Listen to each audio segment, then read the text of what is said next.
Right guys, welcome back to the channel, and today what I want to talk about a little bit is my Yamaha Xt 225 Serow. This is a 1989 model, Japanese import only into the UK, and this was imported in 1998, which I found out recently. I've had this bike since I was 14 and it was used as a field bike for about a year and a half, and then ended up getting stood up unused for the past 14 years.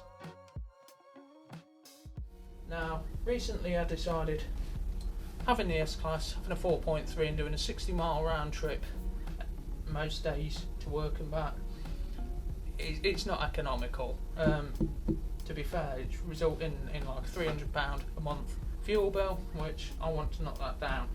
The road tax and insurance on this will be barely noticeable to my wallet. But originally it took me so long to decide to try and put this on the road because I believed that it wasn't actually registered, and I found out recently that it is registered. It's just never had an MOT. Since being brought into the country in 1998, it's not had its first MOT test, so what I'm assuming is it's gone through a couple of owners that have just not got round to putting it on the road.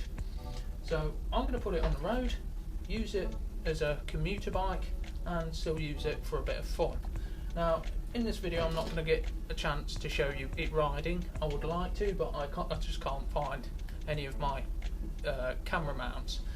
So for now, I'm going to hang fire on the riding, and we will get back to the Mercedes content, but the stuff with the M-oneeleven is taking a while, and that's the crankshaft up there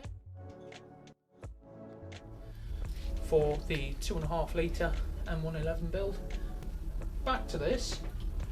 All I've done with this really to get it in a MOT passable condition is some new tyres, new brake pads, sorted a bit of wiring out, and the thing that you've seen in most of the recent videos is the exhaust. So I've had to seal it up. I've got a new clamp on here. Yes, it's not the prettiest, but it will do the job. Got a number plate on here now. The bike itself is a bit tatty, but it's been stuck for so long and wasn't really looked after when it was brought into the country. All it took really, after standing for 14 years, to get this to turn over and start first time, which is a testament to any engine, not just this engine. 14 years of standing, all we did was put fresh oil in it, cleaned the spark plug, gave it fuel, and gave it a jump start, and it fired straight up within something like 3 rotations. So that was fantastic.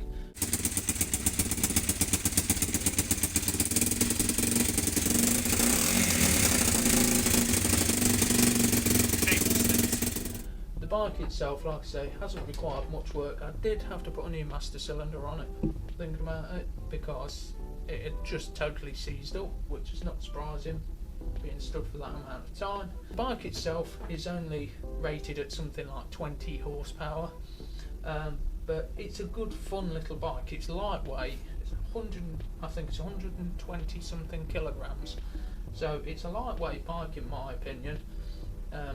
Certainly lighter than some of the bikes I deal with on a daily basis. All I'm doing with this bike is tidying it up to use as a commuter bike. It's not a race bike by any means. The flat slide carburetor does help it a bit. It's got a lot of low end torque. Also, keeping the DB killer in the exhaust has been a great help to that low end torque, because it's giving the engine some back pressure. Right guys, so that's it. I'll wrap up this video now. I will get some riding videos when I find the rest of my equipment, but for now, don't forget, like and subscribe, and I'll see you in the next one.